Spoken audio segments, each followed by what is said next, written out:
Hello, everybody, and welcome to Behind Enemy Lines, the football podcast where three non-Patriots fans who live in New England, actually a great difference than years past, are actually kind of reveling in the seasons this year. Well, in some ways or another, still miserable in some ways, especially if you're a Jets fan after last week's proceedings.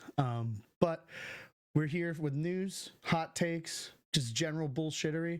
And if you're new here, we hope you enjoy your time here. But I'm joined, as always, by our resident Jets fan, Iezi.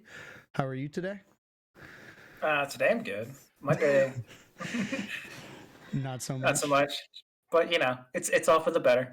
It is long term, long term. Exactly, You got to think exactly. of that. Serenity now. And our resident Bucks fan, Ryan Cox, aka Coxie, here. How are you doing? Because your team also got their shit pushed in. I would also say that today I'm good. Monday, I was not good. Oh man, yeah. This is the first time I believe since we've started recording the podcast that all three of our teams took an L this week. So we're all a little wounded. It was a rough one. Sure did. We're all a little wounded limping into this one, but hopefully we can bring some optimism and some spice. Maybe a little more on the rails than last week. Fingers crossed. We'll see. Let's see how high Cox's soapbox gets this week. But we should have some interesting things, and we're going to start, like we always do, with kind of general headlines and news from this week in football.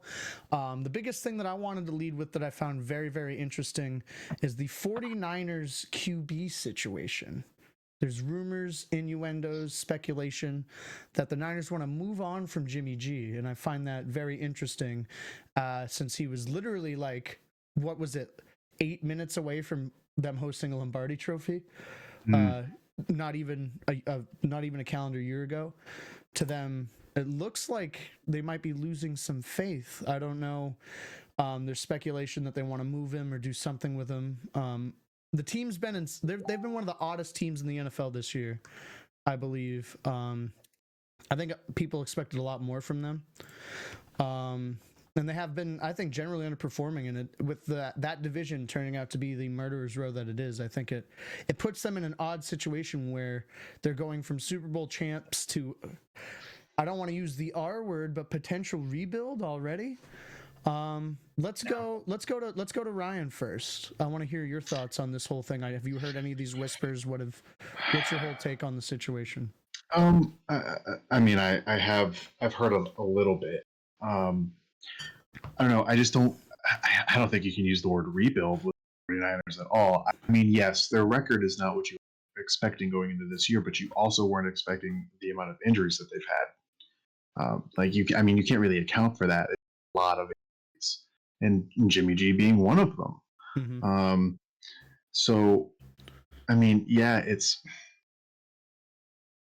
that team is good enough to where all you need is a consistent quarterback presence, and you can basically do what they did last year. I really don't think Jimmy G's that amazing of a quarterback at all. He's a very simple quarterback. He reminds me a lot of Alex Smith, but he's just not nearly the game manager that Alex Smith is. Alex Smith is intelligent. I don't think Jimmy G's that. Not Alex Smith levels of intelligence. That's a tough take after Alex Smith handed that game away.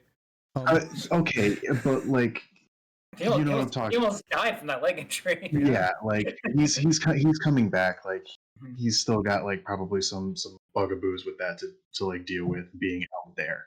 Yeah. But you can't question Alex Smith's like IQ. Like we've seen his IQ. So my point being is that a simple quarterback running a simple offense can do a lot with the defense that the 49ers have behind them. So I can understand wanting to move away from Jimmy G. He's hurt and he's not like, he just doesn't always do it. They went on a good run last year with him, but they can find better out there. They probably can. I don't know what you're going to get for him at this point. If you try and trade him. But I mean, I get it. I do. Yeah. I get it. There's better options out there, and they don't really. They just need someone who's not going to be hurt all the time, which sucks that you're having to do that. But like, 100%. We can talk about Endgame in a little bit. I want to hear Jay's thoughts first, and then we can talk about what does this mean? Where do we think it heads? But Jay, what do you got?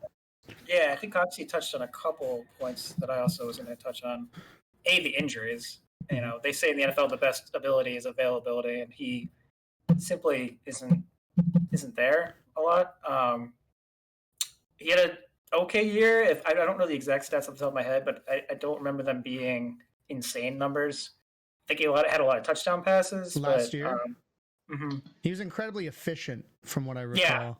Yeah. I don't think it was like blast off the page numbers though. And you got to remember, he won this job off of a 4-game audition. That's it. That was the sample size they went with when they gave the second round pick to the Pats, which I thought was a steal at the time and still could end up being a steal. But they gave him that massive ass contract. Huge deal. A massive ass contract with he played was it like 6 or 7 good games for the 49ers before they gave him that contract, something like that. Yeah. Yeah. So I just feel like they were a little premature in their faith in him. I don't like I said, I don't think he's a bad quarterback. I don't think he's Alex Smith pre leg injury. I think Alex Smith's better pre leg injury than Jimmy G is right now. Well, Alex Smith also took about 8 years to get cooking. Yeah, but in fairness, Jimmy G is also 28 going on 29. So it's getting towards that area where you'd be like, you kind of know who they are at that point. I mean, you have anomalies like Fitzy who will like go off for 5-6 games, but other than that, maybe Kurt Warner is the only other one.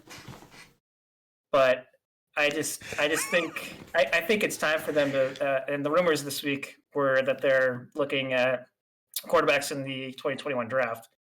So interesting. Clearly, they're thinking to the future. And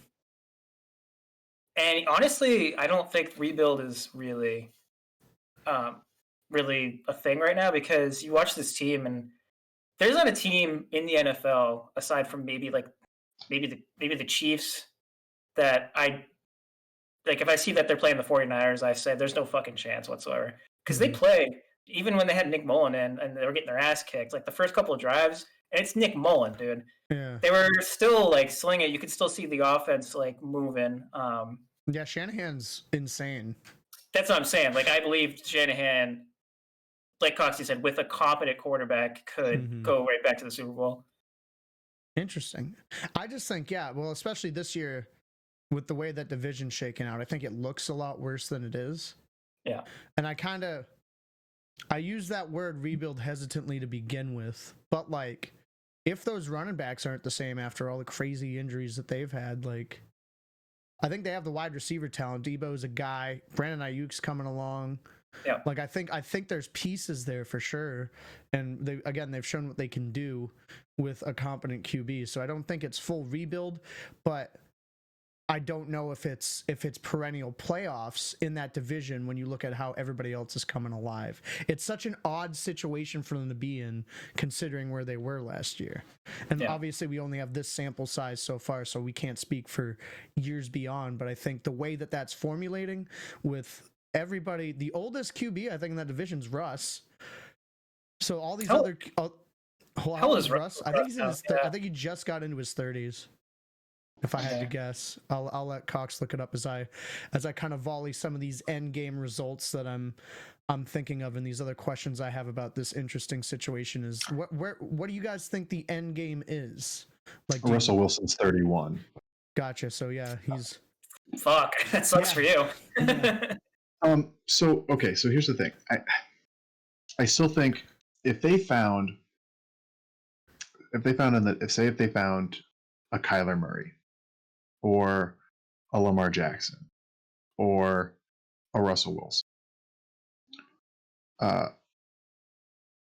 would you think differently of them in that division with their defense and how no one else's defense in that division could compare? Maybe the Rams, but the Cardinals and Seahawks defenses are not vaunted at all. So if they move on from him and find someone more mobile, like more of a dual threat, like they don't even have to play on the same like level as Murray or Wilson. But if they're, just that tier below, that's a playoff team. Easy. Even in that division. Like that's a playoff team. That would make the division be like those three teams are probably going to get 9 or 10 every year. But like I'd rather be in that situation than say, all right, well, we're going to blow it up and rebuild. Right. 100%. And like just let them have their time. So I just think there's way too much talent on that roster to blow it up. Like, right. You are a player too away. Yeah. What is the end game? What do you think happens? You think Cox? It sounds like you think they find somebody in the draft. Well, I mean, yeah, so Adam Peters, the VP of Player Personnel, he was at a game of BYU versus Boise State, and apparently looking at Zach Wilson, who's a potential first-round pick. So, I mean, obviously they're going to scout, but I think that's a little telling when you send your VP of Player Personnel to scout a QB. So, yeah, maybe. Why not? Especially nowadays, where like a business trip isn't just a business trip. Like there are protocols in place that you have to need to get you there in that stadium. You know what I'm saying? Like I imagine it's not as easy for them to go watch a game as it has been in past years. Absolutely. Yeah, 100%. I get that. So yeah, they might look in the draft. Jay, what do you think? I would say a draft. Yeah, if I was a betting man, I'd say the draft. Interesting, because I know there's whispers about some sort of Aaron Rodgers move to the Niners. That's been a rumor. That'd be crazy, but I don't think that would happen. I don't think the rumors are as I don't think there's anything to all the rumors that have been said about Aaron Rodgers the last year. I just don't think there's anything to it. I think that's just people trying to have a hot take on something. Yeah, probably. Because he's doing well there still. They love him there. You know what I mean? Like he's playing great. He seems to like his coach. Everything seems to be all right. So I think that'll depend a lot on if they want to move to Jordan Love or not. Yeah, that's fair. Because this is like I talked about a little bit pre-podcast with Cox. It's slowly evolving into that Brett Favre, Aaron Rodgers situation from over a decade ago now. Like, when's the time to move on? When's the time to pull the trigger? Yeah. Like, they gambled on it a bit, and they seem to have won last time they did it. Do you trust the organization to do it again and time it right and do? It's very compelling because he still you looked it up. He has 2 years left on that contract. After this year, it would have to be a trade. Yeah, and I don't think they go Garoppolo for Rodgers straight up. It doesn't make any sense. No, I don't even think they'd want Garoppolo in return. Right. So it'd be like, what would that look like? There's a lot of speculation there. Well, and like we said, the 49ers really are they're a quarterback away. If they got Aaron Rodgers, I mean, Aaron Rodgers has done more with less than what he's never had a defense that like San Francisco's behind. Isn't the stat like Aaron Rodgers has only thrown 3 touchdowns to first-round picks in his career? I think so. I think it's something like that. Ridiculous. That man's unbelievable. But I know I just wanted to bring that up because there's been that speculation, so I wanted to offer it up. I think it's also a little far-fetched personally, but it'd be wild. I would love it if it happened. I would, because I don't think I would. Well, no, but from an outside perspective on the NFC, I would love that to happen. That would take what is already the best division in football and make it better. Yes. Yeah. Oh Christ! Let's not have that happen. Last thing before I go, just because we speculated on it a little bit, and it's funny to think about because Jimmy G is over there because of a trade with the Patriots, and the Patriots are clearly not super in love with their QB situation. Do you think there's regrets on their end? A, and B, do you think they'd be better if Garoppolo was there? I open that up to the field. Whoever. Yeah, I mean, they'd probably, if he never left, they'd probably be better because he'd be so entrenched in that system already. I think part of the problem with Cam is that he's having to learn how complex the system is. I mean, Chris Sims has talked about it a lot from his time in New England. It's a complex system. There's a lot of nuance to that system, and I think what it was, the first few weeks and him being away on the COVID reserve list didn't help. But I think there's a lot of nuance to that system where like he learned some like base things, and then they started trying to introduce other things. Like he didn't fully understand it, Mm-hmm. and I think if Jimmy G were still entrenched in that system, yeah, they'd be a lot better. Mm-hmm. Yeah. That's the other like huge, like the even smaller whispers in the Rodgers thing is I've heard a little speculation from, New England fans and et cetera. That like, well, what if we trade back for him? Because Cam's not working out. I think that's stupid. Some of the hot takes I've seen from Pats fans this year have been insane. Yeah, it's like if I was sat back and was like, well, what if we put Joe Namath in a time machine, right? Then hear me out. And we brought him back to 1968, and then we just took him back and put him in Sam Darnold's place, right? Well, that would work. I don't like think that's how insane these fucking takes are. So here, I'll give you, if you want an insane New England. So something that has been released into the ethos on WEEI Sports Talk Radio in Boston is, what if you trade Bill Belichick? What if you do? What if I become the head coach of the Patriots? There's a lot of what ifs. What if you trade Bill Belichick and try and get like 2 first-round picks for him? So you're left with a terrible roster, a shitty team, a new GM, and a new coach. So McDaniels becomes the coach and the GM overnight. I'm just look. Well, here you go, kid. I'm just saying, that question has been has come up. These people are insane. I love that they have a rough year and they're like, we got to blow it up. But it's the thing, like it's rough, but they're still 3-5 right now. Yeah. Like that's not. I mean, it's bad, but it's not like the worst thing in the fucking world not right at now. all. No, you could be 0-8. It could be 0-8, and I'm dealing with it a lot better than these fucking people. No, I'm sorry, 0-9. Are we 0-9 now? 9? I think it's 0-9. Have you had your bye yet? No, you're 0-8 if you've had a bye. Their bye's this week. Oh, that's right. I knew that. I looked at the run sheet and they didn't have a game, and I still fucking. So they must be 0-9. It must be.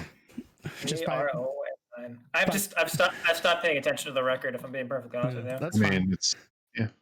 Any final thoughts on this? We should move on. No, I'm good. All right, we will follow up if we hear any blockbuster news about Jimmy G and the Niners in the coming weeks. Next up here, it's not crazy groundbreaking news, but I found it really interesting, which is why I put it on the run sheet. Matt Nagy hands off the play calling to their offensive coordinator Bill Lazor. I don't know exactly how to say it.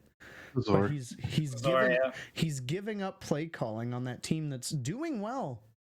Obviously, their offense there's been some weird stuff, weird decisions. There's a lot of things about that. I think it's odd for a team that is, relatively speaking, having good success for the coach to kind of be like, no, you do it. So I'm curious what you guys think about this. Cox, you have a weird face going on. I'm sure you have something to say. I had to give. I knew the name. I just couldn't place the team. I mean, I knew the Bears this year, but I knew the name from past years. Mm-hmm. So I gave it a little goog. Nothing of note, really, in his entire career. He was the offensive coordinator for the Bengals in 2018. Mm-hmm. Got fired during 2019. Before that, his biggest claim to fame was a positions coach on Chip Kelly's awesome 2013 Eagles offense. That's really about it. Interesting. So I don't really get this one either. I don't get this one now. I don't at all. Well, okay, so what's not to get? Their offense is abysmal. It's not. You gotta try something. 29th in total yards per game, 31st in yards per play, 32nd in rushing yards per game, and they're 31st in third down percentage. You have to change something offensively. He's not doing anything. And I'm pretty sure, if I remember correctly, that he was supposed to bring some creativity to the offense. Where is it? I haven't seen anything. Is he being Lazor here or Nagy? Nagy. Okay. Yeah, but change for the sake of change doesn't. You have to do. You can't.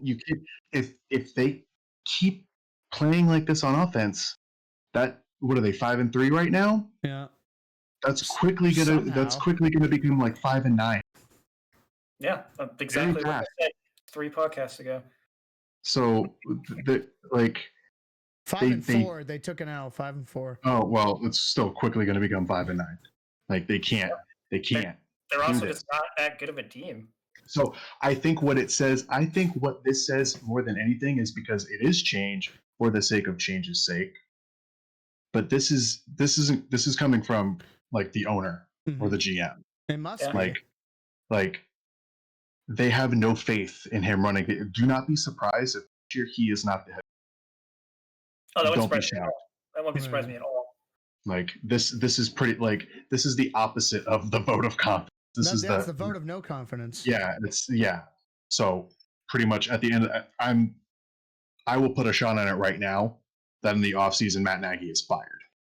I'll take it just because that's fun. Just because that's fun. I don't disagree, but I'll take the bet because it's fun. Yeah, 100%.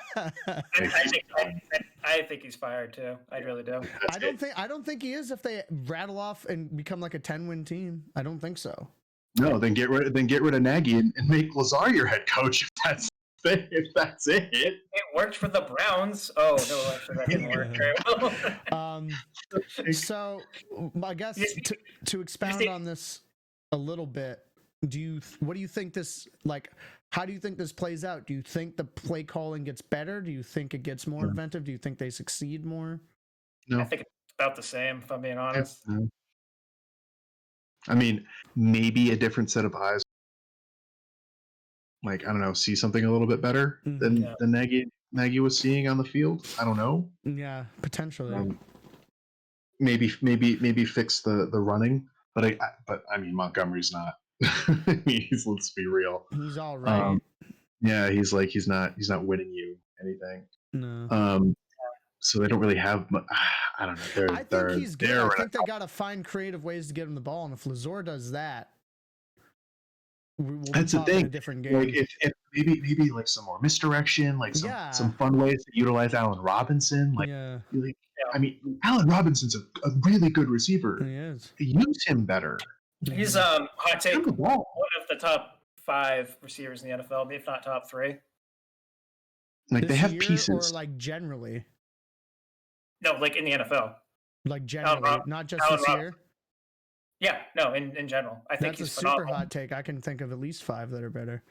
He's played with nothing but shit quarterbacks his entire career. He has played with really bad quarterbacks. I agree that he's played with bad quarterbacks. I still don't think he's top 5. I'd maybe top give him 10? top 10. Yeah. Potentially. 5's a stretch. Yeah. 5 is. I'm also an Allen Robinson guy, so I have a little bit of bias. I just think off the top of the dome, you got Hopkins, Thomas, you got Julio, you got what the fuck's his name? I literally just had it in my head and it went away. Yeah, what the fuck's Devontae Adams. Oh, Devontae Adams. You got Keenan Allen, who I think is really, really good. Better than I'd put Allen Robinson above. I would absolutely not. I wouldn't either. I would. That's 5 off the top of the dome. I could probably keep going if you really wanted me to, but I'll take those. Diggs would be. I still take Allen Robinson. Diggs, Tyreek Hill, as much as I hate him as a human being. I'll never give Tyreek Hill any credit whatsoever. You could start putting DK Metcalf into that. God, that guy's oh my god. You can start putting him into that conversation. Yeah, he's in that conversation. So I think again, top 10, I'd probably find a way to give it to him, but 5's a stretch, at least for me personally. I also think the receiver is one of the most like subjective position groups to rank in the entire NFL, no matter what. It really is like the bias of pick your flavor of wide receiver, because I like those big body guys that can get up and get it and run good routes. You know what I mean? And it is a bias because it depends on what you're looking for. Because I still think, given the role he has, like if you think about it exclusively in a role playing situation, Larry Fitzgerald's like a top 15 wideout. He's the third down possession guy who will get you the sticks, guaranteed. Oh, he's he's what Julian Edelman was for the Patriots. That's exactly, but he's just done it for way longer. Well, he was an outside guy before, and he had a lot more to offer, but he's settled into but even when he was an outside guy, he was on third down. You're still throwing it to her. It's 1,000,000%. My favorite. I used to play the cards in Madden like 2007 and just fucking yeet it. All you got to do is run dig routes. They're always open in that Arizona 07 offense. Yeah. You wait for him to break on the dig route every time he's open. I used to toast you with that. But yeah, I think if they find creative ways to get back on the subject, if they find creative ways to get their playmakers the ball under Bill Lazor, we could see a change. I think they did this because they know they're doing well and they clearly have some sort of potential there, even if it is mostly on the defensive side. I don't fully know. My brain wants to say that Nagy's more of a defensive guy, so maybe if he has more time to focus on that and avoid the offensive play calling, they can tighten things up. Nagy's an offensive guy through and through. He's Andy Green. He's a Reed disciple, yeah. Oh, is he? I literally have no idea where he came from. Yeah, he's a Reed disciple. Interesting. Okay. So, yeah, that's a weird vote of no confidence there. I think it'll be interesting to see how that shakes out. But do you guys have any other thoughts on this interesting move before we move on? I think we're good. Fantastic. So this is one of the things I found really compelling for the last couple weeks, and it's still holding true, so I finally wanted to talk about it. But is this the most even season in recent memory? I mean, we have teams that are breaking out, like obviously the Chiefs are insane. There's a lot of teams that are above and beyond, but the reason I ask if this is the most even is because currently there are 16 teams over 500. All but 2 of those teams that are over 500 are at least 2 games over. And there are 6 teams at exactly 5-3. So it's still, in a lot of ways, especially with this expanded playoff system, anybody's ball game. So I guess what I wanted to talk about with you guys is, do you think this is the most even season in history? And who breaks away from the pack and becomes those playoff teams, and who collapses under the weight of this being so contentious? I don't know who wants to go first on that, but if you guys want to bring it up, you totally can. I don't know if it's the most even. Costa, do you want to go? You can go ahead first. No, I was gonna give it to you. Oh, okay. I don't know if it's the most even season statistically, but I know that the bottom, the top teams that are probably going to win the game no matter who they're playing is much less than usual. Mm-hmm. Like the Seahawks, they look good. They've won 6 games, but their pass defense is terrible. The Ravens have looked exposable at times. I would say that the only teams that have really, even the Steelers who are undefeated, they're undefeated still. Still look like there were a couple bad plays here or there, winning 3 or 4 games there. And I think really what it comes down to is the COVID protocols. There's no home field advantage anymore. There's been so much up and down on who's playing, who's not playing. Mm-hmm. And I think it's just even the playing field a little bit. Yeah.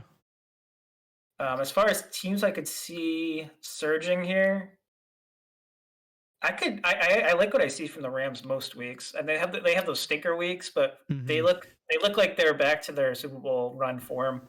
Mm-hmm. So I'll pick them as my riser as far as the 5-3 teams. Oof. Sorry. No, but before we go to Ryan, just to kind of follow up on that, I think I agree that definitely home field advantage isn't quite what it used to be. I think it's still meaningful in the sense of travel. Regardless of the distance, because even when I picked a couple weeks ago, I was like, if this is the home one, the Cardinals win, and it was the home one, which is why I switched my pick. Seattle to Arizona is not super long, but it's still Jay, you played football with me, even in fucking stupid high school, which isn't anywhere near the level of this. It's still you fucking have to go and get on a bus and prepare all the shit, and you have to be somewhere that you're not used to. It's not so. obviously they're professionals, they deal with it a lot better, but there's still that factor that I think, especially, I don't think it affects more in this era in the sense that there's, no crowd to deal with, but it's still like with everything else being so buttoned up, traveling at all in this era still maybe, I don't think it completely makes up for the lack of a crowd in terms of home field advantage, but I think it might mean a little more than standard travel typically would. And I think that makes it an interesting aspect to what's going on. But I just wanted to follow up on that point before but before, sorry, Cox, I just want to just quickly touch on that. Obviously, those are two different sides of the coin of that factor. I just think that in the NFL, home field advantage means more than any other sport in the major, totally fair. Major American sports. Mm-hmm. Totally fair. Real home field. And it's a little neutered now, but I still think there's some merit to what's going on. Yeah. Ryan, what do you got? So I think in terms of that conversation, the home field advantage conversation, I think that yes, it's a little lessened because of the lack of fans. However, I think it's more about the actual ground itself. Like when you're on your home turf, you still don't, regardless of if fans are there or not, you don't want a visiting team coming in there and pushing you around. Mm-hmm. So there's still some sort of a mental edge there. So home field advantage is still something. Yes, it's lessened, but it's something. But I think in terms of the overall question, I think this is the year that asks the most questions of everybody. Everybody's getting tested and asked questions. The Steelers with the Cowboys last week. Every team, for the most, except for a select few teams, every team is going to ask you questions. Every team is dangerous. Mm-hmm. The Falcons, they're dangerous. If you let them score on you, they will. And they can beat you. The Lions can do the same.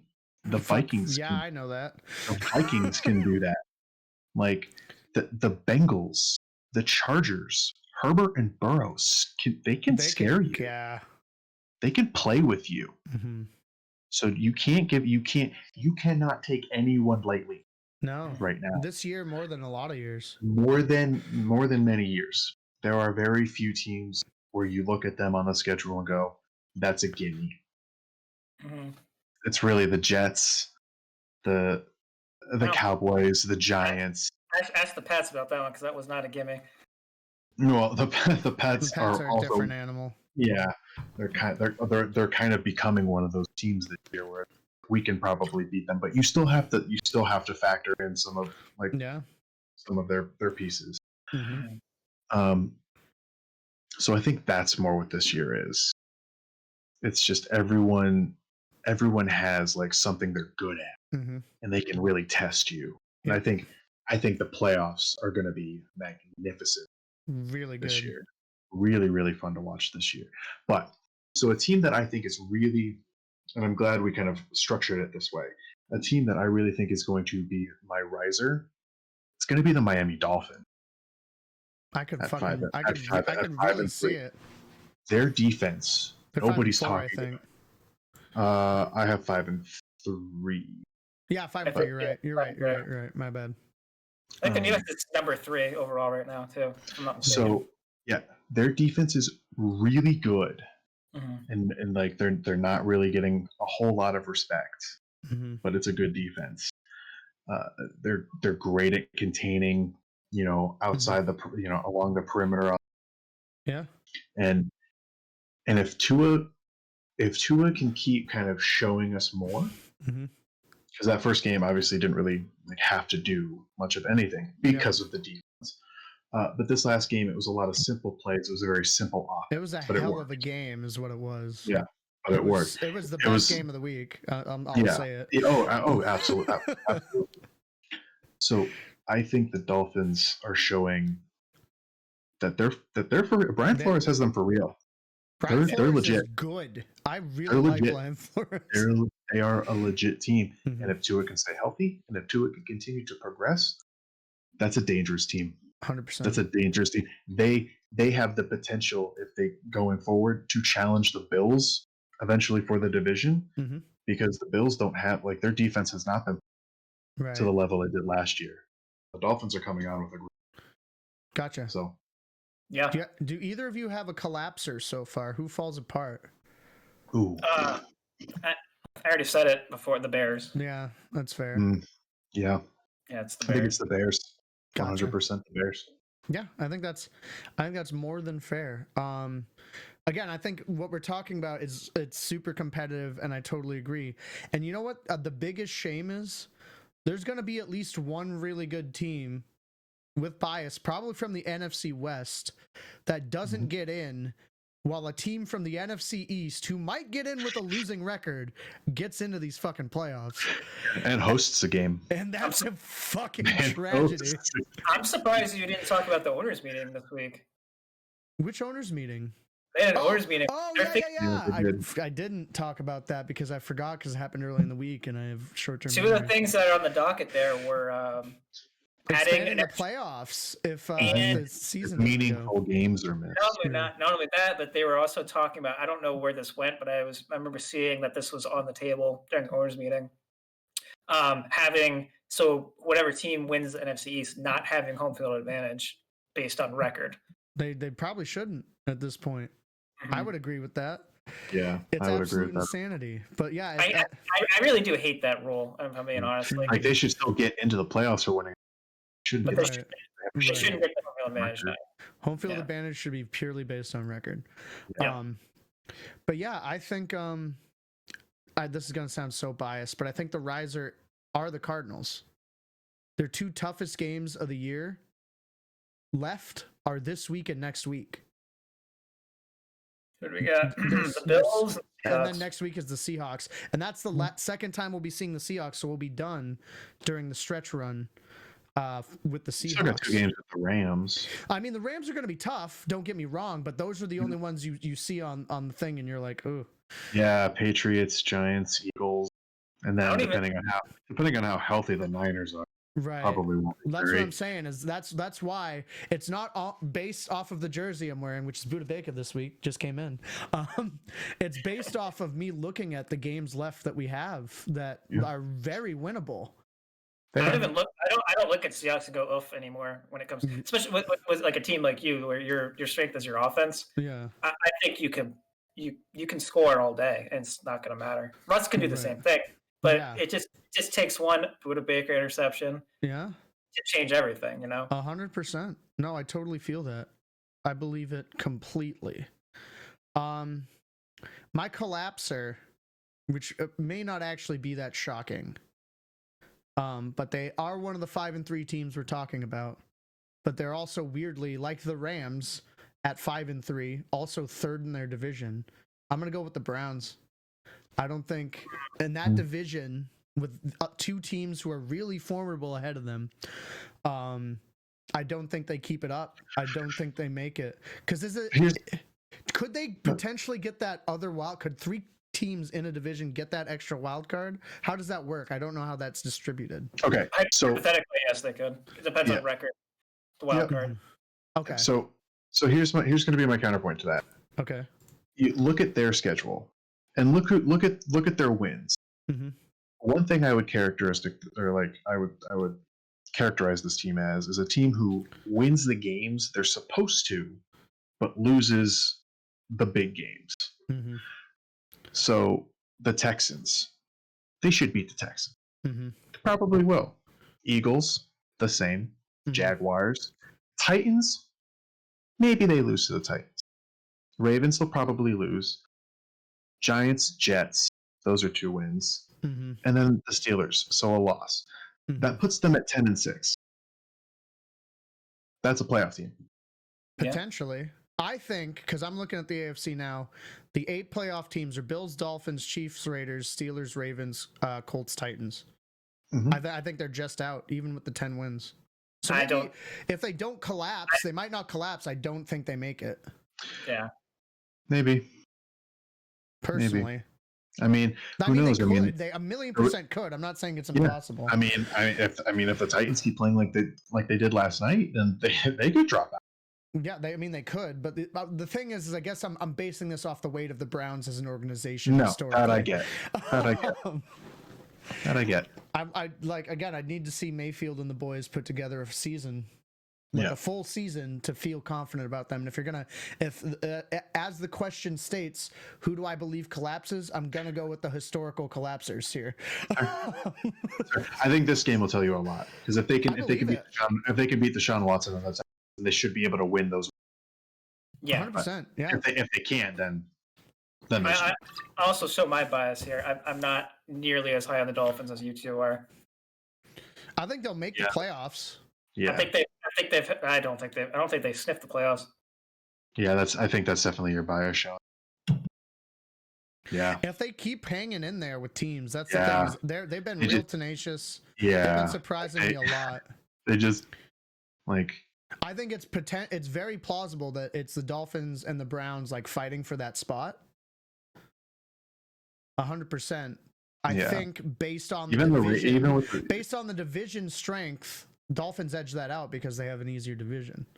They can sneak in one or two more of those wins to get in. I mean, they play the Charger. The Dolphins play the Chargers. Well, when it comes down to the strength of schedule, who has the harder strength of schedule? Well, okay, so hold on. Here's the thing. So the Dolphins play the Chargers, Broncos, Jets, Bengals, Chiefs, Patriots, Raiders, Bills. Mm-hmm. I think that's way more of a cupcake than the Browns. True, but again, strength of schedule might come into play on that if they tie. I'm saying the record. I suppose, but I don't think they. Okay, we'll see what happens. I just think it's interesting. The Browns do currently win based on strength of schedule. Mm-hmm. Yeah, but I think the Dolphins will do better than the Browns. We'll see what it comes down to. I don't think it even comes down to it. This is why we talk about it, boys, because it's very compelling, and I think it's interesting. And again, I'm not saying both franchises, especially lately, haven't been known for going gangbusters. One of them is going to make the playoffs, which is going to be huge for them. But I'm going to go with the team that has been more inept historically the last handful of years, and that's the Browns. Fair. Do you think that's written in stone though, as far as those two fighting for it? Do you have a sneaky riser? I mean, the Colts, the Titans, that's two. I'm just looking at the schedule as it's presented to me right now. Trying to see more AFC. Ravens, obviously. Steelers, obviously. Well, this is what I said. Colts, Titans, Ravens, Steelers. I said Bills, Dolphins, and Chiefs, Raiders. Those are my 8. There's just no room at the end. The way so we're going 8 at this point? Well, it's 8 teams, right? Because there's 2 extra wild cards. It's 7. It's not official that they're adding the extra one yet. Yeah, it's 7. Oh, it's 7? 17. If it's 7, then the Dolphins don't make it. Yeah. If it's 7, then neither the Browns nor the Dolphins make it. See, that was the assumption I was going off of. The Dolphins are competing with the Browns better than both those teams. I suppose. That's who's competing for the 7. I thought it was 8. Why did I think it was 8? Oh, it's 1 on each side. I'm a dumbass. I thought it was 2 on each side.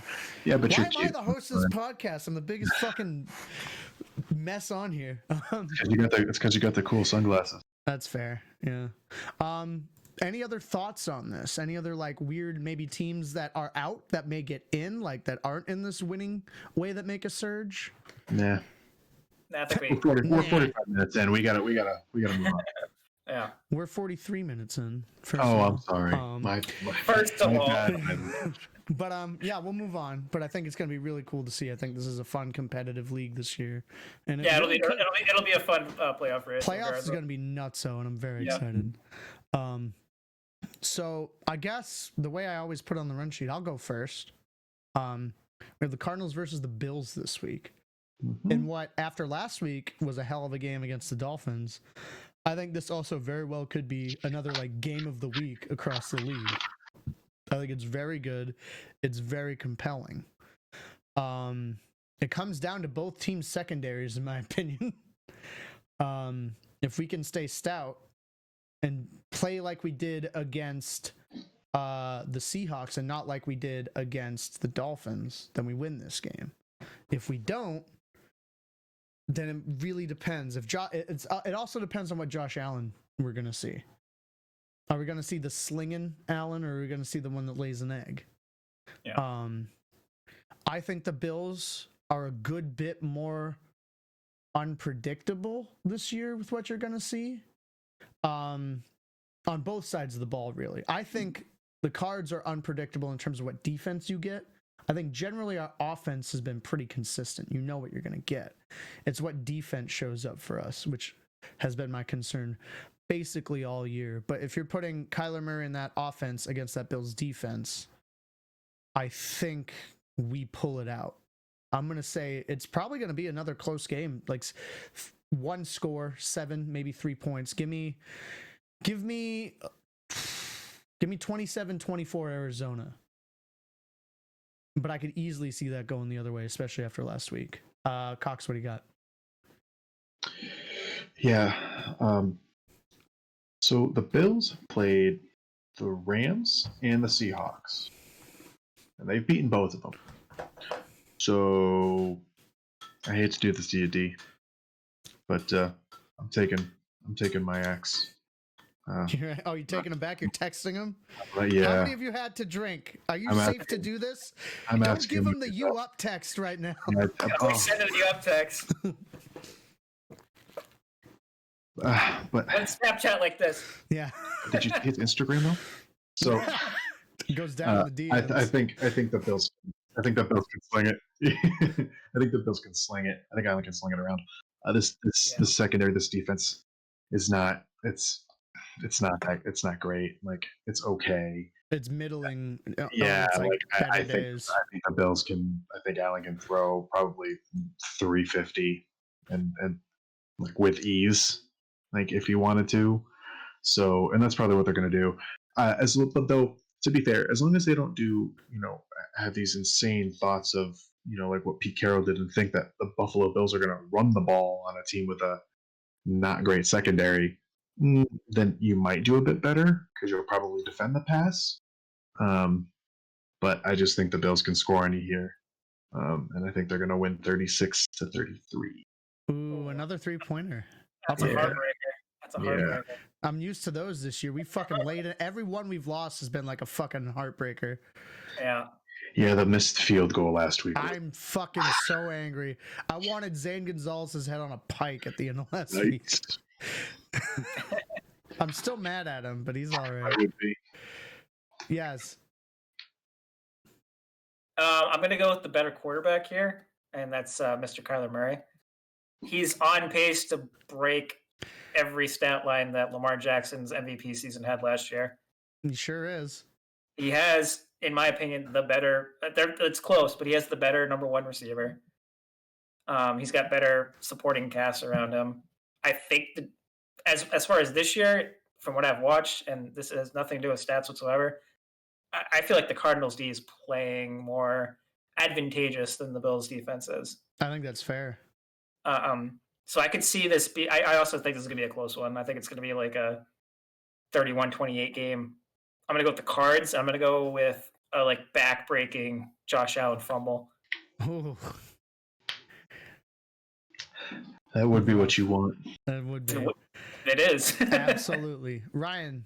Want to hate him. Talk about your game this week. Oh, you mean Bucks Panthers? I'm absolutely talking about Bucks Panthers. Well, let me put it to you this way. Tommy ain't going to have 2 bad games in a row. That's not what Tommy do. What Tommy do is he have a bad game and then he come out in the next game and toss them around like he's tossing cookies to kitties at the cafeteria lunch. Talking to candies to candies. Yeah. I need candy. He's they're gonna have a better game. Last week was awful. For some reason they had this grand idea of, let's take what we've been doing really, really well offensively and completely throw the window. And we're just gonna go out there and 3-4 wide receivers throw it on because we can. Well, no, you can't. first of all. You need to get back to the two tight end sets and running the ball. Like four rushes last week was how did you let that happen? Mm-hmm. Jones, like Rojo can run. Like let Rojo run a little Sure bit. can. Like he can run. Like he's fine. And like then you get Fournette going and dump offs. What's wrong with that? And then you run some two tight end sets and do play action pass. And then you can keep that one extra tight end in to protect Brady. The thing you have to do because he's not mobile. So How dare you? I've seen his combine video. He's got 1,000 yards rushing in his career. He does. It's fact. They have to find a better mix of Arians and Brady, because Arians is wanting him to stay in the pocket longer and find that deeper read. Yeah, he can't do that if the offensive line doesn't protect him. That's football, yes. In those situations, they need to go to Brady's offense. They almost need to have like two different playbooks. Or like in certain situations, all right, Brady, you call it. Okay, in other situations, all right, I got it. Like they kind of that's the way I feel like it's got to be. But so we'll see this week if they can kind of get that back. Okay. I am worried about if Davis and Marpet don't play. If Davis doesn't play, like Robbie Anderson and DJ Moore, like they can catch, they can go. So if we don't have Davis, that's a little bit like scary, because our secondary will get hurt. But I mean, the Panthers don't have CMC, so that does hurt them. But Mike Davis is also to be respected. So like this is going to be a tough game. The Panthers almost, obviously it was with CMC, but they just went to Arrowhead and almost beat the Kansas City Chiefs. Yeah, it's huge. So they're like Matt Rule's got them going in the right direction. So this is going to be a tough game, but the Bucs will bounce back. They have to. I'll take them 34-27. Great, Jay. What do you got? I mean, I'm taking the Bucs. Let's be honest. I think the Panthers. Oh my God, they're going to be. If they can draft well and pick up a few pieces here and there, this team is going to be a force to be reckoned with. 1,000,000%. In the near future. Yeah. Matt Rule he's got his troops fucking ready to go to battle every week. And you know what sucks is watching Robbie Anderson go off after being Anderson Stanley for years, as DT can attest to. Yeah. After he's not in an Adam Gase offense. Yeah, he's still good for Gase, though, to be honest. It still is decent for Gase. I knew this was going to happen, but you should buy a Carolina Robbie Anderson jersey. I'm not going to do that. CMC being out really, really hurts their chances here. I think. Yeah. That would. I feel like this would have been a lot closer if CMC was healthy. I'm going to go. Honestly, I don't even think it's going to be that close. I think it's going to be like 30-17. Wow. Bucks. All right. Take it. The first thing I want to do as the rules lawyer here is because it was your turn and you lost your shot take last week, Mr. Cox, I would like you to pony up. As I pontificate. Yeah. That I would forget about your 150-yard 2-touchdown hard lock-in. Hey, look, at least he got a lot of work. He ran a lot of routes. He did. No, I was impressed. I was surprised he got that much work, if I'm being honest. Yeah, Arians doesn't want that to happen again. Right. He shouldn't. So I'll let you do your thing. One, I did two, right? Yeah, every shot takes a 2-ski, right? Oh no, this one specifically was a 2-ski. No, they're all 2-skis because I started. 2-skis? Oh, okay. I started this trend, and now it's just a thing. Rough. But I agree wholeheartedly. Tom Brady does not have 2 bad games in a row. It just doesn't happen. Like historically, whatever way you want to slice it. And while I'm actually a little happy that Carolina has become such like a sneaky good team, because I thought that loss early in the season that we took as Arizona was crippling at the time. And now I realize that, oh no, they're for real. And that makes me feel a bit better about it. So I think they're one of those teams that they can get you. They absolutely can get you. Because I don't know, please correct me if I'm wrong. I know YouTube comments, they never correct people when they're wrong. They're always super tolerant. But I believe they won that game against Arizona without CMC. I think that was the Mike Davis coming out party, if memory serves. You want me to give it a goog? If you want to. Either way, I think this team's dangerous. I think it's one of those games. I think Brady comes out strong, and maybe you are correct. Yep. I think Brady comes out 31-21. Yeah, I think Brady comes out strong. Maybe they go up by like 2 TDs, and Carolina does that gritty thing they do where they crawl back into it, make it real interesting. I'll give it. Oh God, what do I want to give it? 35-27 Tampa. Like, I think it gets real close and then they break away kind of towards the end with the lead that they had established early. But it's going to be a fun game for sure. I think it'll be very interesting. I wouldn't surprise me. I think it's just like both you just said. I feel like Tom Brady's, he's shown he's still got it. Mm-hmm. And when he's still got it and he loses like that, he doesn't exactly take it very well. No. Just a fun aside for you, DT. Yeah. That game against Carolina for the Cardinals, do you want to... I want you to try and guess for me, both of you, how many passing yards Kyler Murray had in that game? It's like 400, wasn't it? 380. 133. Oh, it was a bad game for us. Okay. 3 touchdowns. 133 yards. I knew it was one extreme or the other. I knew he had a lot of TDs, but I couldn't remember what the problem was. Yeah, it was weird. Gross. That's super weird. It was such a weird game. I remember. Oh my God, I don't want to talk about it anymore. Jay, I was gonna say cover your game. You don't have a game. Stress-free football this week, and you elected to cover Pats versus Ravens for us. So the floor is yours. Right, I did. The floor is yours. I'm going to be perfectly honest with you. I thought the Patriots were going to blow our fucking doors down on Monday Night Football in front of the whole world to say. That did not happen at all. The full hero came in at the very last literal second. Oh, that hurt to see. I loved Nick Folk back in the day. I mean, I was pissed as it happened, but I mean, it was for the best. But regardless of that, the Patriots just aren't good, huh? Like, I knew they weren't good, but they were playing pretty decent teams. And I was like, oh, they're playing the Jets. It's like the perfect bounce back game to, throw fucking 3 or 4 touchdown passes against us, win 34-10.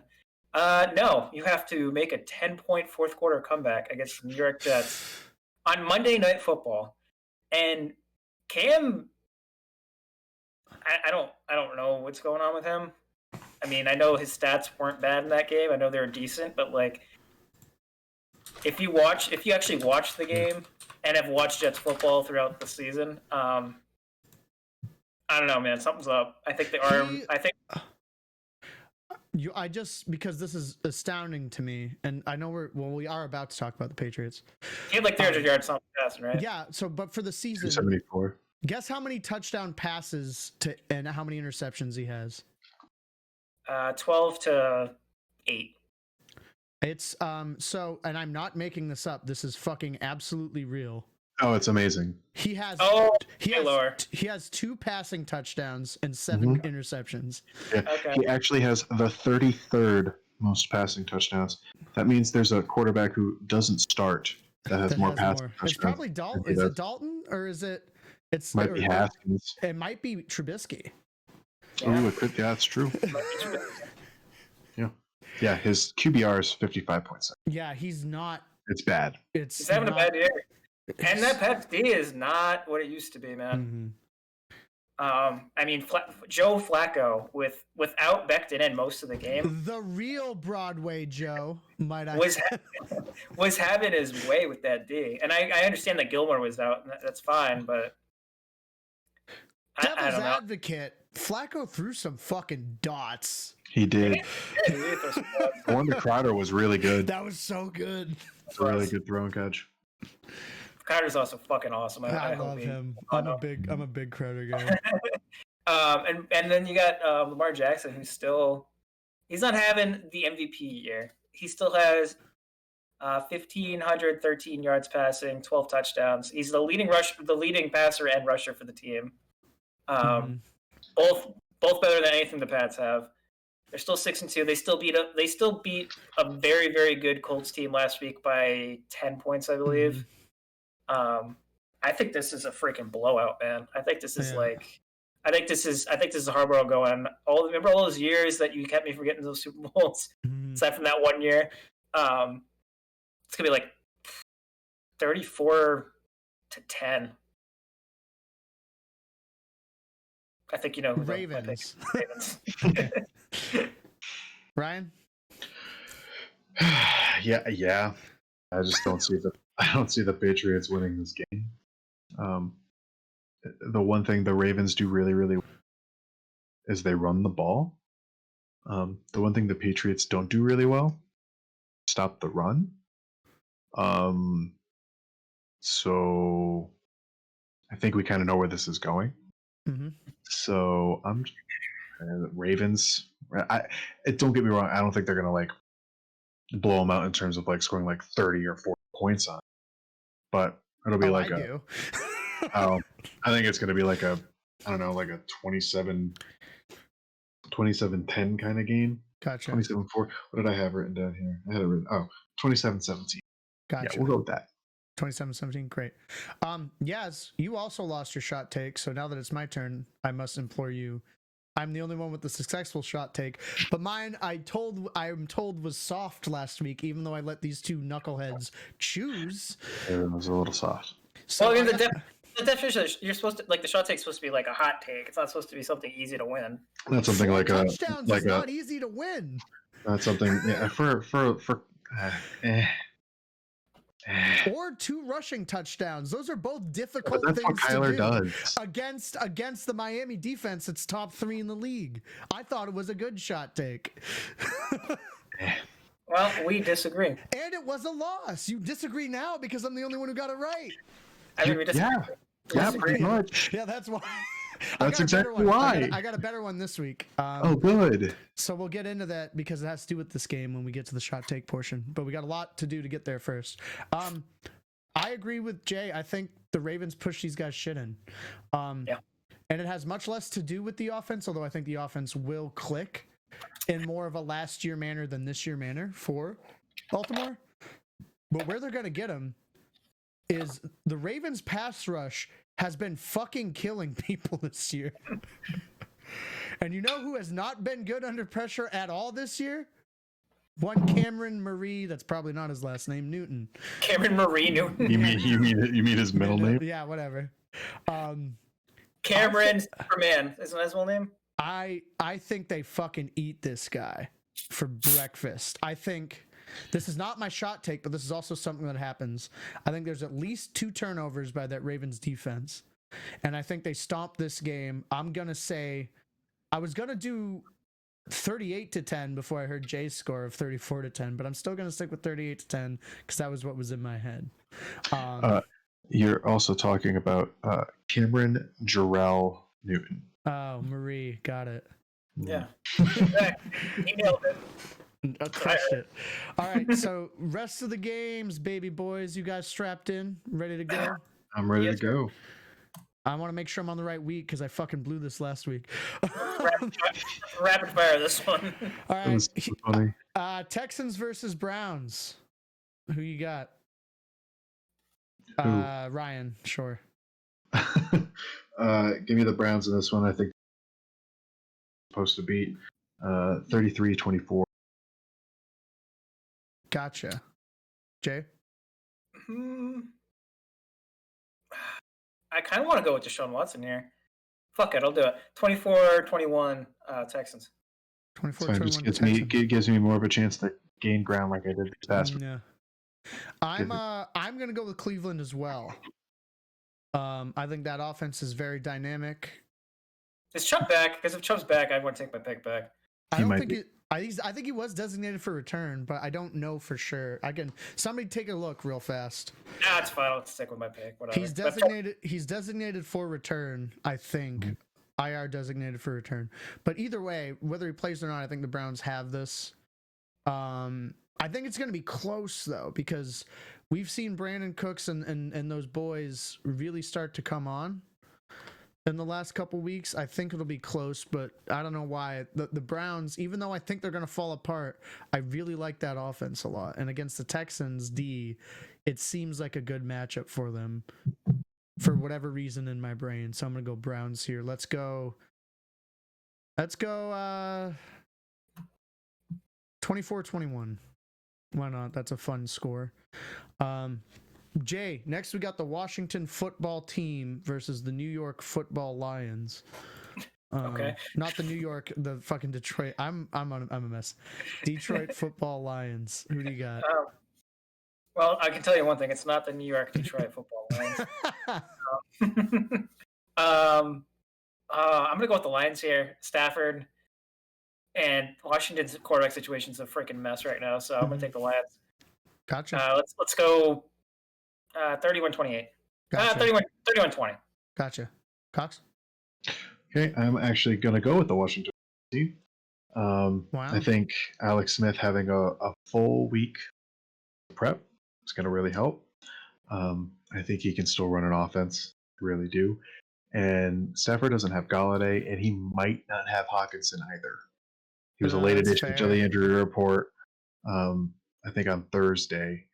So if they don't have that, then they're solely relying on Marvin Jones. Yeah. And I just don't think that's going to work out. And they're not going to really be able to run. Washington's defense is pretty good, and their pass defense hasn't been bad either. Like their defense is. So yeah, I think I'll take Washington here, 31-21. Do you I was a little on the fence, and I think you swayed me, Cox. I think I was gonna go with Detroit, but reminding me that Hawkinson's also not gonna play as tough. He's not confirmed out yet. Right, but still, I think it's tough. Because I like DeAndre Swift, but I've been talking about that Washington front seven all year, so I think they hold them in check, and then from that point, I think it comes down to if Swift has a good game or if Terry McLaurin has a good game, and I have more faith in Scary Terry than I do DeAndre Swift, which is why I'm also gonna take Washington football team here. I just like Stafford, man. No, I get it. I totally get it. I almost picked the Lions until I had extra time. That's one of the reasons I also like going last, because I can like really listen to both sides of the argument and make a choice. Sure. So that's a big thing for me. I like that. But next is a battle of the two of the best teams in the NFC East, which is none of them. The Eagles and the Giants. Cox. This is, yikes. Carson Wentz is going to be interesting to see how he does, considering Brett Favre's comments this week on him saying that they should have stuck with Nick Foles and moved on from Carson Wentz. So we'll see how he responds. After that, he's having a rough time. Like this is a rough point in his career right now. But then you look across the side of the other, even Daniel Jones is just not doing anything for the Giants either. So I think the Eagles. Wentz is still better than Jones, so I'll give the Eagles the edge, 24-20. Gotcha, Jay. I'm pretty sure the Giants' offense is ranked behind the Jets, dead last. So yeah, I'm going Eagles here. 28-17. 7. Ooh, yeah, I was gonna go 28-14 Eagles. It sounds weird, but in that ass division where pretty much everybody has a chance, this is like weirdly a bounce back game for the Eagles. Like they could really get some stuff cooking here. I like a lot of the pieces they have. Yeah. They just I trust Wentz more than I trust Daniel Jones. I trust Wentz and I trust that coach that I really like that I can't think of his name, Doug Peterson. How many wins do we think wins that division? Because right now I think it's 6. I think it's 6. Oh my God! Can you imagine? Would that be the worst record in the history of the Yes. Because I remember the Seahawks won back in like was it like 2009, 2010? Yeah, the Rams did that too, I think, didn't they? Yeah, at some point. And so didn't the Giants? Or no, they were 9-7. Yeah. God, the NFC East. It's rough. They need to realign the fucking division. No, weirdly, why I think we can make it a season shot take. I think the Eagles win that division and they're the playoff team. Oh, I do too. And you know why I think that? Because of that tie. I think weirdly, it looked so dumb when Peterson took that tie, but now it might literally give them the division. Yeah, he knew. It's insane. He's playing chess when the rest of us are playing checkers. Seriously, dude. That's why he runs Philly. Amazing. Another, I think, going to be hotly contested game here. We have the Packers versus the Jaguars. Jay, who do you got? Oh man, this is gonna be a fucking barn burner. I mean, how do you pick a team here? It's coin flip. It's honest coin flip. No, the Packers are gonna beat the crap out of the Jags. It's gonna be like fucking 38 to. Maybe they go 38-13. I'll do that. Why not? Coxie? Yeah. If you're wondering what ESPN gives the Jaguars in terms of percentage to win this game, it's 9.3. That's a lot. It's not very likely. I disagree. So I'm gonna go with that and take the Packers. I'm gonna say 37-23. I think the Jags can score. Do you think Minshew gives them a game? I think Robinson gives them a game. Is Minshew starting again, or I thought they were going with the other kid now? I don't know. Luton. I think I haven't been paying attention. Yeah, I think it's Luton. I think they're going with the new kid, right? Yeah, it's Luton. He played last week. Yep. I think Robinson can. Robinson's good. He is good. You can run on the Packers. Yeah, a little bit. Dalvin Cook sure did. Yeah. Oh, that's true. See, that actually changed my score. It's still going to be the Packers. I was gonna go 38-10. Let's go 38-17. Mm-hmm. I'll give your boy there an extra TD. 17. I'm giving him some credit where it's due. We have what might be a really compelling game here. Chargers versus Dolphins. Ryan. Dolphins.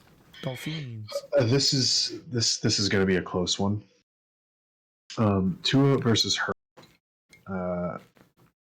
Herbert was the leftovers for the Chargers because the Dolphins could have chosen. Yeah, so this is almost like a Peyton Manning, Ryan Leaf, kind of like light kind of thing. Mm-hmm. But I do think the Dolphins still edge. I think it's going to be another heartbreaking loss for the Chargers probably. But give me the Dolphins here, 31-30. Ooh, that's a spicy score. Yikes! All right. Jay? I actually got the Chargers here. I think Herbert's better than Tua. If he had went to the previous draft, he would have been that Giants pick that took Daniel Jones with. He has a lot of talent, and obviously he's showing it off. And I think the Dolphins kind of fall back down to earth a little bit in this one, 31-24. I think that this is the Justin Herbert revenge game, baby. I think this boy, he's been doing it against better teams all season. The defense is really, really good there in Miami. There's no doubt about it. I think, and it can only happen for so long, right? There's only so long that Herbert can get so close and not win that game. He's had his heart broken so many weeks now. And it's twofold. I don't want that to happen to the kid again. And I want some revenge for fucking Zane Gonzalez laying an egg. So I have to root against the Dolphins here.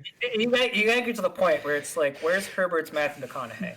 You know, he's got to find him at some point. Yeah. I think he finds his Matthew McConaughey this week in his rom-com win. He finds his Dallas Buyers. I just want to remind you. That's not the movie I was going for. I meant like where they agree that he's finally a good actor. Although Herbert can slang, the only team he's beaten so far is the Jaguar. Just so we're clear. Mm-hmm. He's been in all these other games. Right. Whereas Tua has been in the 2 games he's been in are the Rams and the Cardinals. And I'll give you the Rams. He didn't do anything, but against the Cardinals, he was good. You're not changing my mind. Chargers win this game. Just telling you. That's why you're last in picks. Yeah.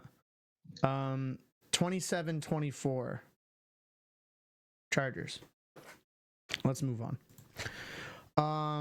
Broncos Raiders. Ryan. This is gonna be another close one. I think the Raiders will go ahead, get ahead, but then the Broncos, like Drew Lock's been pretty good in the fourth quarter. So I think they'll kind of come back. So I'll take the Raiders 24-23. I think they get close, but I don't think they get there. Gotcha. Jay? Yeah, I'm gonna literally agree completely with that. Drew Lock's been playing really well in the second half, especially the fourth quarter.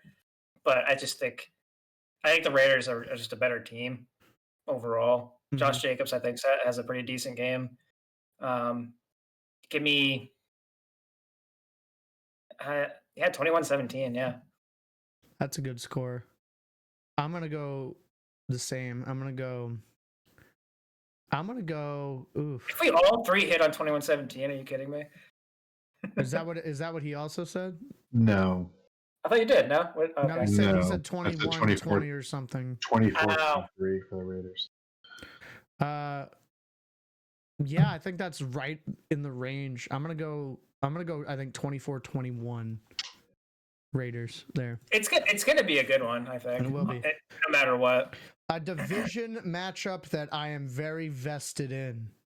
Jay, Seahawks versus Rams. Who you got? Seahawks, Rams. This, I know you say that the Cards Bills might be the game of the week. This might be the game of the week. It could be. Jared Goff is going off. Russell Wilson is he's my pick for MVP at this point. This is a toss up. I just gotta flip the coin. I guess I'm gonna go Seahawks just because they have the better quarterback. 28-24. Gotcha. Cox. Yeah, the Seahawks can score on anybody. They can score. And I just think they have a better offense than the Rams do. So I'll take the Hawks 34-20. Gotcha. Seahawks have been really, really good. But I'm going to take the Rams. All right. I'm going to take the Rams for a couple of reasons. A, they've been sneaky good. They have been, yeah. B, I think Robert Woods and Cooper Kupp have a day on that fucking secondary. C, I think Donald gets to that QB. I think he gets to Russ a little bit. And then D, and probably most importantly, I want the Seahawks to lose this game so that we're even with them and we have the tiebreaker if we beat the Bills and we lead the division. That's fair. So that's my whole thought process of how I've been trying to think about how to call this game and why I'm picking the way I'm picking. Some of it's head, a lot of it's heart, but I want the Rams in this game. It's going to be, I think, a close one. I think it's also going to be a high score. Give me 38-34 Rams. Next up, The Bengals versus the Steelers, Ryan. Okay. Are you ready for my... I know we're kind of bleeding segments here, but I'm going to give you my shot take now. Ooh. Do it up, brother. The Cincinnati Bengals and Joe Burrow are going to beat the Pittsburgh Steelers. That is a shot take. You stole my shot take. And Really? That was no. I swear to God, that was gonna be my shot take. Excellent. Mm-hmm. Well, time to find another one. I think Joe Burrow is going to throw touchdowns here. Like you can't. It's going to be hard for them to run the ball, but I think Gio Bernard getting in, just kind of like doing a quick block and releasing, just those little dump offs. That's going to be big. But Burrow getting, Boyd, Higgins, all these, fun little quick passes. Just get the ball out quick. That's what they're doing. They're getting the ball out really, really fast because they know their offensive line can't protect them. But they're really starting to get into those quick passes. They can hurt you. They can pass on you, and they will. And I think, I just think that, I don't know. I just have a feel. This feels, with the way the Steelers have just been like living, like this is the game where they lose. Like especially after the way they played last week. Like you might think that they will come out more fired up. I don't think they. I think they're going to lose this one. 30 Interesting. 30-28. Jay? Yeah, I have to completely agree with Cox because that was gonna be my fucking shot take. But the Steelers have been living close to the edge for. We can both do it together. Pretty much the entire. We have to have different. It has to be different. Yeah, it's not as fun. We could double up DT shots if we both win. Ooh. No, my shot take's actually spicy, so there's a chance I'm doing 6 shots if that's the case. All right, never mind.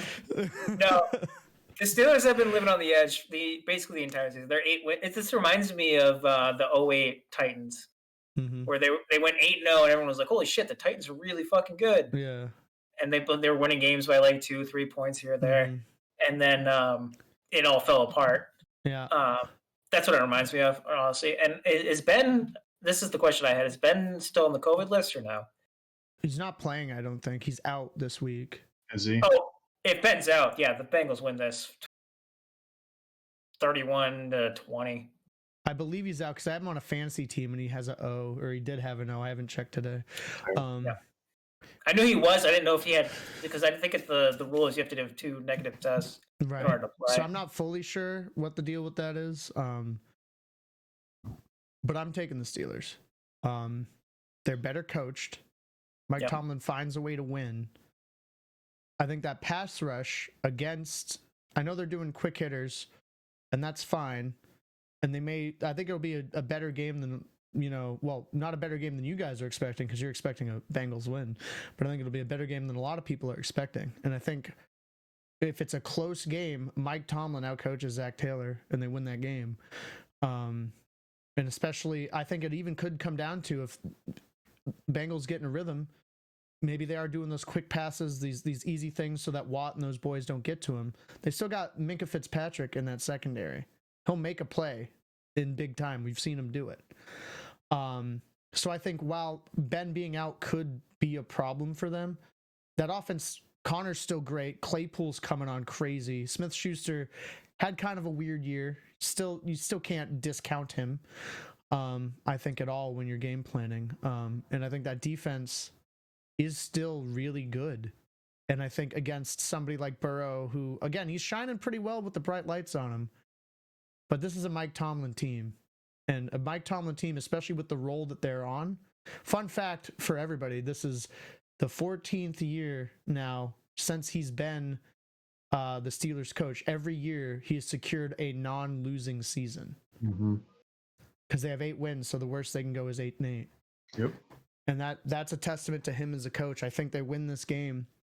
Again, mostly based off coaching experience and a little bit on that D that I think people are a little slept on, considering the way that the Bengals O-line plays. So let's make it like a, what do I want to say? I think it's close. Let's make it like a 21-27. Steelers win for me. There's one thing that just popped out at me that I want to point out real quick. Yeah. Burrow has more pass attempts than anyone else that's playing on Sunday. Anyone in the league, yeah. Mm-hmm. That's insane. Yeah. They throw a ton. They have to. They throw a lot. Niners, Saints, Jay. Oh, Saints. Niners are too hobbled. They have too many people down. Mm-hmm. I just think the Saints they're too much for them. Kamara's having a bounce back year. Not that he had a bad year last year, but everyone thought he was going to be like the next greatest running back in the history of the NFL. But he's having a good year. Breeze is having a decent year. Let's go 34-24, I guess, Saints. Gotcha. Cox? Yeah, I agree. I think Kamara has a big game here. Give me the Saints 34-21. Oh, gotcha. See, I was gonna do like that score. So I'm just gonna take. I'm gonna take your score and say that the Saints are gonna win that game. I think that's. How original of you. First of all, how dare you? I go last every time. It's hard for me to have my takes. Last game up, Vikings Bears. Ryan. I mean, the Bears just can't do anything on offense, and Dalvin Cook isn't. So, I mean, they've kind of gotten into a rhythm since they've just been letting Dalvin Cook do 75% of the offensive. And I think they're gonna keep that up. I mean, even with the Bears having a good defense, I don't think that's gonna matter. I think the Vikings win this one 31-21. Jay?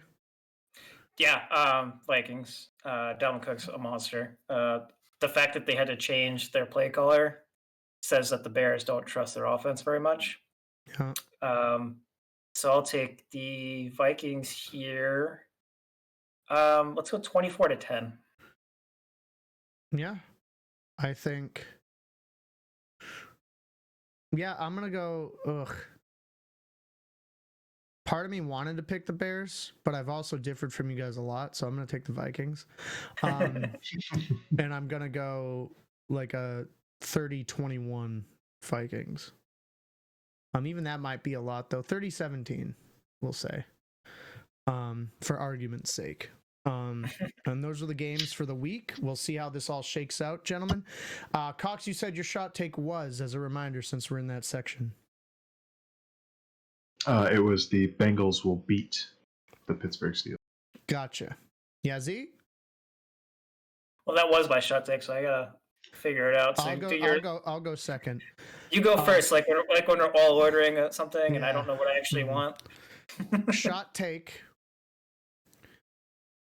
75 yards and 2 touchdowns for one Gus Edwards of the Ravens.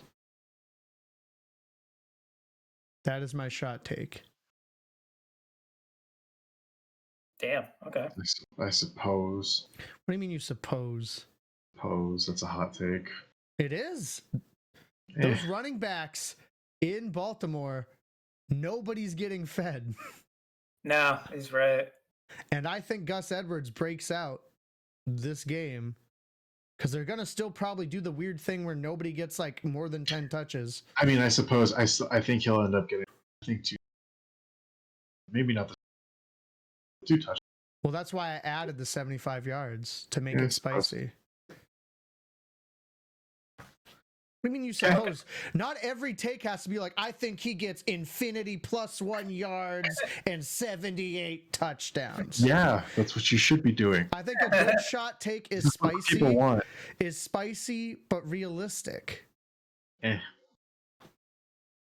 not what the people want. I think it's very realistic that the Bengals win that fucking game. And mine?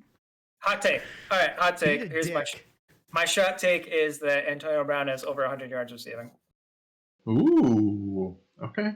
Oh, that's spicy this week, but last week 150 yards and 2 touchdowns was.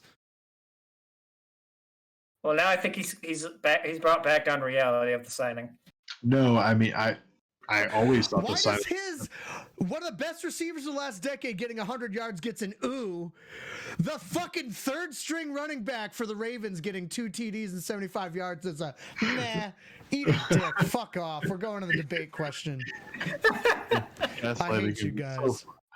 You're a bunch of scumbags. So since it's Friday the 13th at the time of recording, and we're an hour and a half in, so we might make this kind of brief, but it's Friday the 13th at the time of recording, so I thought it'd be a little fun to hand the debate question off of who do you guys think is the unluckiest team this year in the NFL? Who's Chargers.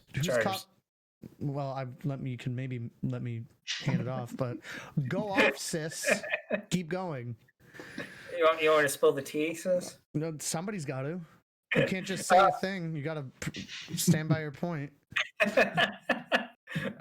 It's the Chargers. It's all the injuries, man. Every fucking year, it's the same shit with this team. The injuries. Derwin James goes down. Austin Eckler, you give him that big contract. He goes down like what, week 2, 3? I mean, they got Ingram's down. Fucking Joey Bosa's down. I mean, I feel like this team's a contender if all of their players are healthy. So yeah, my most unlucky team is the Chargers. Interesting. Ryan?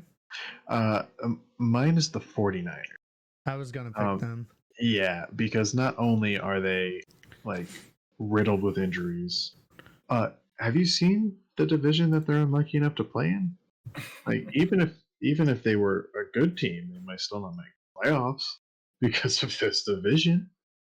Like that's unlucky. Like they're just unlucky round. They're the only team that's not over 500, and that's mainly because of the injuries. I think that's fair.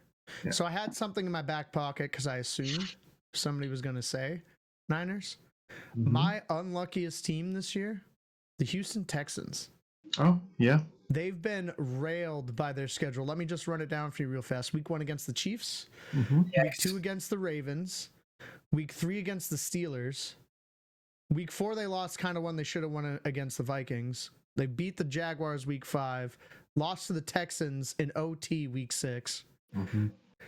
Lost by 15 points to the Packers and then beat the Jags again. Their 2 wins this year are the Jags.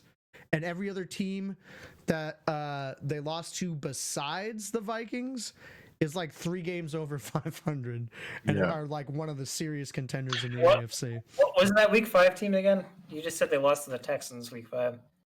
No, in week 5 they beat the Jags. You said lost to the Texans at some point. I can't remember. I think it was the Titans in OT. Titans, okay. Got it. All right. Yeah, sorry. That was week 6. Yeah. So I think they've had a rough. The thing is it's a very momentum-based league, and when you face the Chiefs and the Ravens the first 2 weeks, and then the Steelers, and then the Steelers who are undefeated. Yeah, you get out the blocks real tough there, and I think that's more of a function of their performance than anything because they're coming alive. Brandon Cooks and Will Fuller have been having games. Watson's like coming around. Watt's becoming a factor again.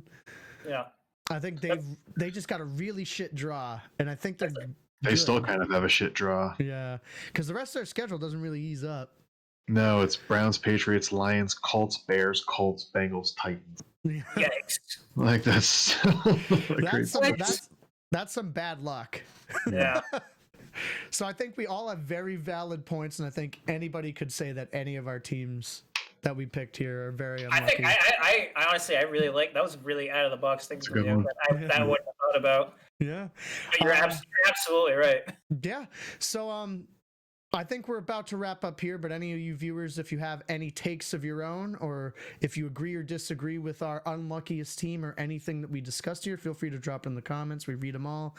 We love the feedback that we get on this. This is still an absolute work in progress, and we're happy to bring you our hot takes, our shot takes, our drinks, our general merriment, and we hope it brightens your day a little bit for those of you who take the time out of your day to come and hang out with us. We try not to run too long, but as any podcast format goes, it varies a little bit.